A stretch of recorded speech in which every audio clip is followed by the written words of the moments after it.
হ্যাঁ হ্যাঁ যান, তুমি দোয়া করো। হ্যাঁ আমার পরীক্ষা, তুমি দোয়া করো। আরে না না না, দুধ মুধ খাইতাম না, তুমি খালি দুধ খাও। দূর ভালো লাগে না।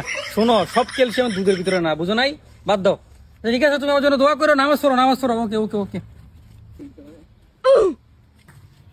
হ্যাঁ রে বেটা, এমনি বিড়ি খেলে হইব? মেডিসিন হইব শরীর। তোর পরীক্ষার প্রিপারেশন কেমন?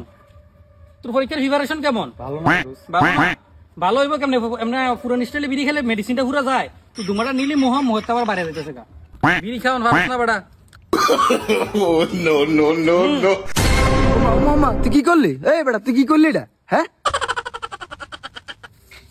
ভিটামিন।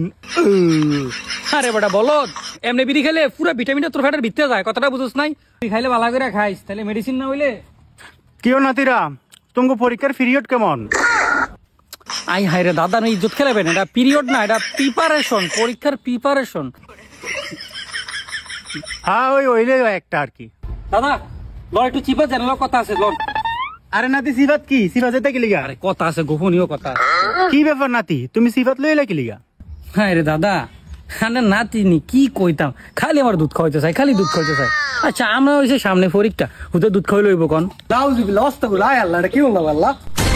দেখ সত্যি বলে না বুঝে কি লিখে উল্টা পাল্টা বাজে কন তো দাদা। এ লিগেই তো কই আমার গাবি গরু দুধি যায় কই। আচ্ছা যাই হোক, তুই আমার অনেক ফিসে লইছিস কি লিগা? আমার ফিসুল মারতে? আরে কি যে কন, দূর। এটা পিছন মারা কোনা, একটু প্রিপারেশন নেওয়ার জন্য আপনার কাছে কোনো আগের মতন একটু বুদ্ধি টুদ্ধি দিবেন কত বছর মতন, এই জন্য আপনার একটু পিছনে আনছি। যাই হোক, আচ্ছা ঠিক আছে, পরীক্ষা ঠিকঠাক মতন দিও। আর এটা ধরো। পাইছি পাইছি, ঠিক আছে তো থাকেন দাদা, দোয়া করেন। এলো লা ইলাহা ইল্লাল্লাহ, লা ইলাহা ইল্লাল্লাহ, লা ইলাহা ইল্লাল্লাহ, আল্লাহ আল্লাহ। সারা বছর মায়া গেল চিবার ভিতরে বুংনামি করছে, মানে পরীক্ষার সময় আইসেন আল্লাহরে ডাকতে, কাম হইতো না। লুচ্চা লুচ্চা হালার হতে কি করবো দাদা, দেখছিস না? আরে হালার হতে মন্ডায় চায়। কিরে বন্ধু, কি সমস্যা? হ্যাঁ রে আর কইস না, যাবো ভাই দা ফলাইনে বাটা জায়গায় জায়গায় উদা বেদফি করে। তো তুই কই যাস? আরে বন্ধু কইস না, কালকে আমার পরীক্ষা। আমার গার্লফ্রেন্ডের কাছ থেকে দোয়া নিতে যাইতেছি। কি? তুই তোর গার্লফ্রেন্ডের দোয়া নিতে যাস? হ্যাঁ। হ্যাঁ রে বেটা, দোয়া নিবি বাপ মার, তোর আত্মীয় স্বজন যারা আছে, দাদা দাদি যারা ময় মুরব্বী আছে, ফাওদের দোয়া নিবি।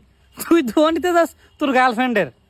আর কি কইতাম রে ভাই, বর্তমানে এমন একটা জেনারেশন আইছে, এখনে পরীক্ষা হলের ভিতরে গেলে বাপ মায় জানা, গার্জিয়ান জানা, বড় গার্জিয়ানে যায়। গার্জিয়ান কেরা? গার্লফ্রেন্ড বয়ফ্রেন্ড হেরা যায়।